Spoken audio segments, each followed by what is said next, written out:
আপনাদের আমাদের একটু সতর্ক থাকা দরকার সব বিষয়ে। কারণ আমাদের চোখের সামনে এই দেখেন কত বড় একটা দুর্নীতি করতেছে তারা। আসসালামু আলাইকুম প্রিয় বন্ধুরা, আমি প্রথমে একটা জিনিস দেখাই আপনাদের, তেলের গায়ের রেটটা দেখাবো। গায়ের যে রেট দেওয়া আছে এটা দেখেন একটু, এই দেখেন। তবে এটা ক্যামেরাতে একটু দেখান কষ্টই। এটা হচ্ছে পুষ্টি সয়াবিন তেল, পুষ্টি সয়াবিন তেল 3 লিটার। সকালবেলা আমি বাজার করতে গেছি, দোকানদারকে বললাম যে ভাই 3 লিটার সয়াবিন তেল দেন। 3 লিটার সয়াবিন তেল দিল। তো এখানে হচ্ছে রেট লেখা আছে 567 টাকা। এখানে কিন্তু গায়ের রেট লেখা আছে 567 টাকা। এখন দোকানদার আমার কাছে চাচ্ছে 570 টাকা। তা আমি বললাম যে ভাই কি ব্যাপার, 570 টাকা, এখানে লেখা আছে 67 টাকা, আপনি 70 কেমনে চান? হ্যাঁ, তো বলতেছে 70 টাকা দেওয়া লাগবে। তো আমি বললাম যে গায়ের রেট দেওয়া আছে, কোম্পানি গায়ে লিখে দিছে যে হচ্ছে 567 টাকা, তাহলে আপনি 570 টাকা কিভাবে, কোন আইনে চান এটা? এখন আমাকে বলতেছে দোকানদার যে আমি চাইলে আপনি সমস্যা কি, 570 টাকাই দাম, আপনি সমস্যা কি? এখন বিষয়টা দেখেন, আমি হচ্ছে ক্রেতা, আমি জিনিসটা কিনতে গেছি, দোকানদার কি বলতেছে যে আপনার সমস্যা কি?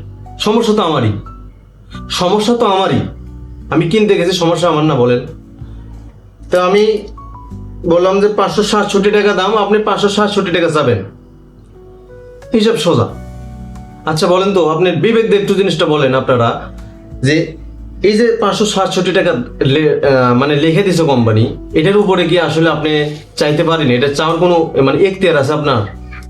আপনি ওইটাই চাইতে পারেন, এটা রাইট আছে আপনার। 3 টাকা এখন খুচরার বিষয় আছে এখানে, এরা 3 টাকা, আমি বুঝতে পারছি 3 টাকা খুচরার বিষয় আছে, এই জন্য 70 টাকা চাইছে। কিন্তু তাকে হচ্ছে বলতে হবে জিনিসটা, ক্রেতাকে জিনিসটা তো বলা দরকার যে ভাই 3 টাকা কিন্তু খুচরা নেই, কিংবা আপনি 3 টাকার লজেন্স তো আছে, আপনি তাকে লজেন্স দিয়ে দেন। হ্যাঁ, তাহলে তো জিনিসটা মিটমাট। আপনি তো এটা উপরে বেশি চাইতে পারেন না ভাই, এটা কেমন বলেন? আপনারাই বলেন একটু।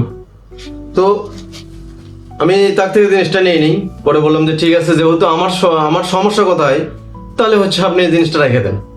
আমি জাস্ট এতটুকু বলে অন্য একটা দোকান থেকে নিছি। সো ওই দাম এটাই নিছে, মানে যা রেট তাই নিছে। তো কিছু কিছু দোকানদার আপনাকে, আমাকে, আমাদের অনেককেই এইরকম ফাঁদে ফেলে। আমরা কিন্তু বিশ্বাসের সাথে তাদের জিনিস নিয়ে অত কিন্তু কিছু কিছু ক্ষেত্রে আমরা মূল্যটাও দেখি না, প্লাস হচ্ছে যে মেয়াদ, হ্যাঁ মেয়াদটা কিন্তু আমরা অতটা দেখি না, আমরা কিন্তু জিনিস নেই চলে আসি। সো আজকের এই ভিডিওটা এই জন্য আমি বানালাম যে আপনাদের একটু সতর্ক থাকা দরকার, আপনাদের আমাদের একটু সতর্ক থাকা দরকার সব বিষয়ে। কারণ আমাদের চোখের সামনে এই দেখেন কত বড় একটা দুর্নীতি করতেছে তারা। অনেকেই এরকম দুর্নীতির ইয়ার মধ্যে পড়তেছে, অনেকেই। এখন 3 লিটার সয়াবিন তেল 570 টাকা দাম যায়, 3 টাকা নাই, নগদের উপর 3 টাকা নিয়ে নিচ্ছে। সে বন্ধুরা, ভিডিওটা আপনাদের একটু বিরক্ত লাগতেছে, আপনাদের জাস্ট এই জিনিসটা একটু জানানোর জন্য ভিডিওটা করলাম, আমি শুধু জানানোর জন্য, অন্য কিছু না। সো ভিডিওটা কেমন লাগলো অবশ্যই কমেন্ট করে জানাবেন। আর অবশ্যই যে কোনো জিনিস কিনবেন মেয়াদ এবং এই মূল্য অবশ্যই দেখে যাচাই বাছাই করে তারপরে জিনিস নেবেন। সো আজকের মতো এই পর্যন্তই, ভালো থাকবেন, সুস্থ থাকবেন, আসসালামু আলাইকুম।